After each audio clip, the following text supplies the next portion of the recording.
Support for this podcast comes from the law firm of Davis Malm. Whether you're a developer, property owner, manager, or commercial tenant, their real estate attorneys know the lay of the land, not just the law. Learn more at davismalm.com.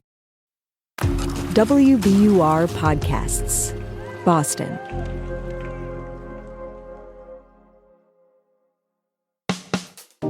I'm Daryl C. Murphy, and you're listening to The Common.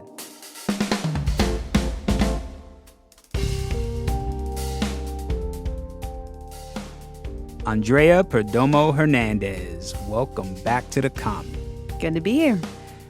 Andrea, you are our WBUR transportation reporter, and you come to us with some news that this Saturday, July 1st, a new Massachusetts law goes into effect, and this law will allow people to get a driver's license regardless of their immigration status.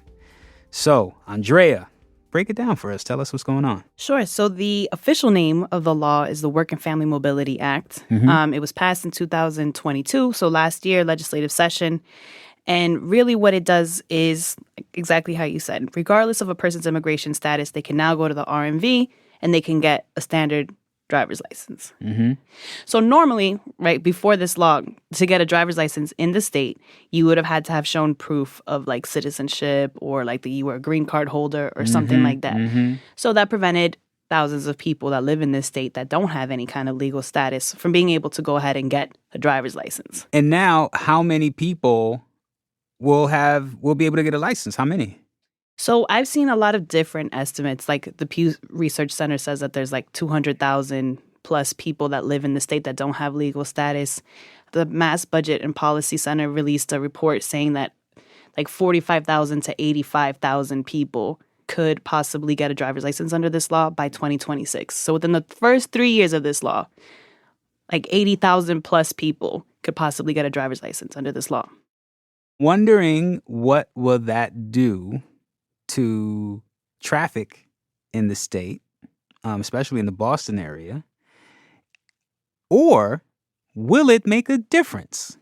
So just because people haven't been able to get a driver's license, a legal driver's license here in the state, doesn't mean that people have not been driving, right? So there are people that live in parts of the state that don't have great public transit.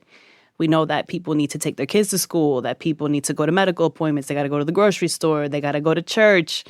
Like they need to get around. And they are, even though they don't have a license, which is why they decided to name this act the Work and Family Mobility Act, because it'll allow people to move, get around, and have a valid driver's license in the state.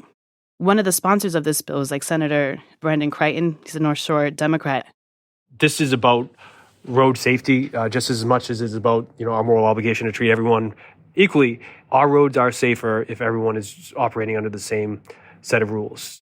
Do we have some sort of estimate or some sort of data we could point to that would illustrate this safety? Well, Connecticut passed a similar law. 2015, it took effect.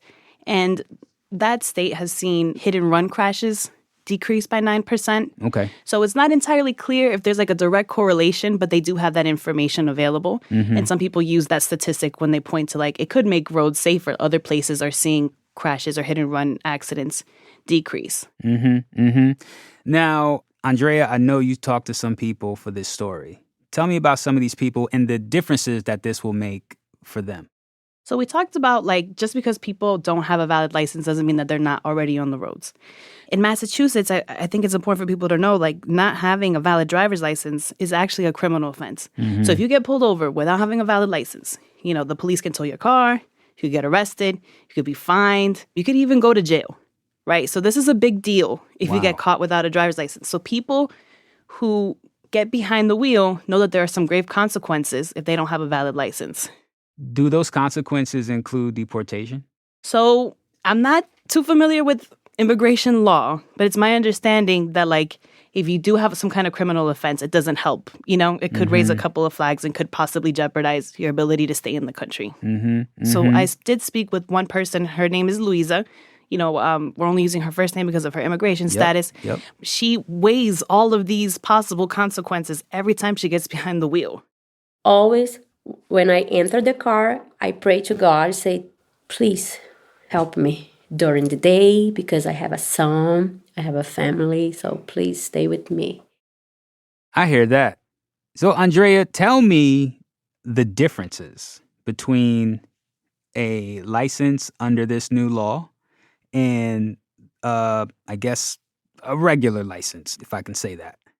So these driver's licenses are going to look exactly the same as traditional Massachusetts driver's licenses. There's going to be no distinction. These are going to be standard ones. So the one that I have right now, Massachusetts driver's license, is not going to look any different to a driver's license that's issued after July 1st. Okay. When you look at these, it's important to note that there's going to be nothing on this ID that's going to show somebody's immigration status.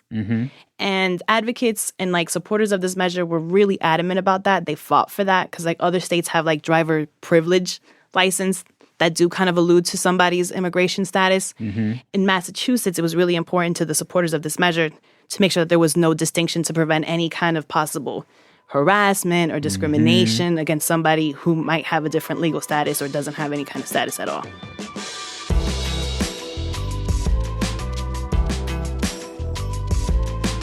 We're going to take a quick break, but we'll be right back.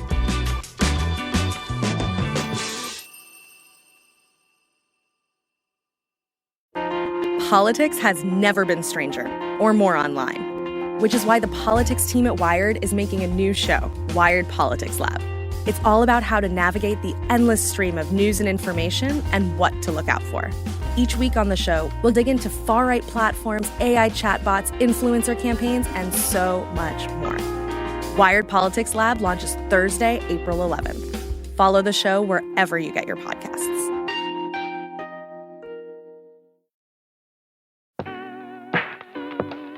And we're back. Now, what about this? Because I remember when this law was on the ballot, there were concerns from people related to voting and flying, if I recall correctly. Talk to me about that. So Massachusetts is a real ID compliant state. These IDs, the driver's licenses that are going to be issued under this law, are not going to be real IDs. Okay. So those are IDs you can board a plane with, basically. Right, exactly. They're going to be forms of ID, but they are Massachusetts-based. They don't have any kind of federal tie or connection. Okay. And what about voting? So opponents of the bill, one of the arguments that they had was that, would this lead to voter fraud? Secretary of State Bill Galvin disputed that claim. He said that that's not going to be possible. In this law, they have, baked into it is procedures and regulations that ensure that applicants who are not citizens are not eligible to register to vote. So there are some safeguards in this bill, in this law. Another thing I'm wondering, going back to the estimate of up to 85,000 people could be getting one of these licenses, right? Yeah, in the first 3 years, yeah. In the first 3 years. How is the RMV preparing for that? Because the RMV is not fun as it is right now. So imagine a rush of 85,000 people over that time, Right. So they are preparing. This is a huge undertaking, right? They're planning for thousands of people to essentially be seeking services, right, at the RMV. So they are going to increase their staff by 45%. They've been hiring people. They plan to double their road test examiners. They are planning to extend weekday hours. And then they're even going to add some Saturday hours at 7 locations starting July 8th. And also they've been translating driver's manual tests and other materials, into 15 different languages. So all of those resources are going to be available. They are aware that there's going to be an influx of people and they are preparing for that. So, Andrea, let's get down into the process of getting this license. If someone's listening right now and they want to make that move to get their driver's license under this new law, where should they start? So they should start by, one, going to the website to making sure that they have all the things that they need. Make sure that whatever ID that you have that shows your date of birth and stuff like that is current. So if it's a passport, make sure that passport is valid, things like that. Also, you are going to want to get all that paperwork in order. There are some things that are going to need to be translated. So there's some technical things. Then you got to make an appointment. They will not help you. They've made that very clear. They will not help you. They will not see you unless you have an appointment. So Get all your paperwork in order, then make the appointment, then go to the RMV. And for folks wondering, that website is mass.gov/WFMA. Well, let me ask you, Andrea, what are you looking for in the future? What are you keeping an eye on? What I'm going to be looking out for is if there's any scams or schemes related to this.